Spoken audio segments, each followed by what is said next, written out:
سړی راغلی مولوي صاحب کور والا راته ویل د خنجر زو کور والا راته ویل د خنجر زو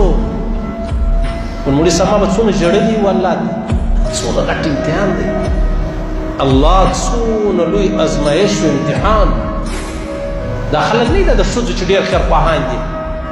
دا انجیوز والا او دا څه دا بې سیمې بې سي زامن دا پرملایانو چې خبرې کوي اسلام ښځې ته حق نه دی ورکړی ظالمه اسلام و ښځې ته کوم حق ورکړی دی ته تصور نشي کولی ورسه وګوره د کاله که 2 کروړه کسان حج لره تلل عمرې لره تلل هغه صفا مروه کوي په هغه کې منډه وهي دا د چا د لاسه کوي دا د بیبي حجرې د لاسه کوي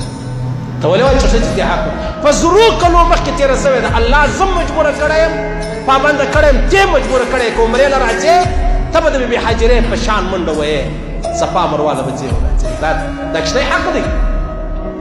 کوچنی حق دی موسی علیه السلام د خپلې کور والا دپاره 10 کاله د خپل خسر مزدوري وکړله شپنې به وکړې پسونه یې کتل د کور والا مهر د ادا کېدو دپاره قاضي فضل الله صاحب فرمایي وګوره تاسو دې خبرې ته ولې سوچ نه کوئ لکه چې یو نارینه و زنانې ته ضرورت لري نو زنان و نارینه ته ضرورت نه لري څومره ضرورت چې نارینه و زنانه ته لري و کور والا و نارینه ته لري بیا ولې نارینه پابنده دی چې مهر به ورکوي فرنیچر به در کوم کور به در کوم خونه به در کوم سونه به در کوم کالي به در کوم ډوډۍ به در کوم پلانۍ ولې دا اسلام